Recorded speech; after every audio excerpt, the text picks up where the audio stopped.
Hi there, my name is Lawrence, and in today's tutorial I'm going to show you how to convert a Microsoft Word file into a PDF file for free. As you can see here on my desktop, I have this Word file with some sample text in it. To convert this Word file to a PDF file, I'm going to open up Google Chrome and go to cloudconvert.com.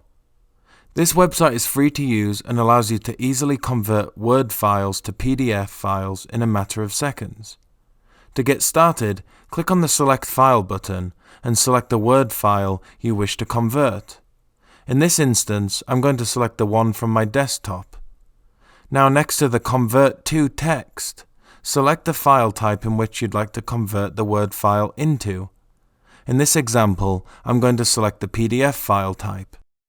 Now click on the Convert button. Your Word file will now be converted and you'll be able to preview and download it. To download the PDF file, simply click on the Download button and your PDF file will be downloaded to your laptop. And it's as easy as that. Converting a Word file to a PDF file is a simple task to perform. If you like this video, please click on the thumbs up, and if you'd like to see more videos like this, then please subscribe.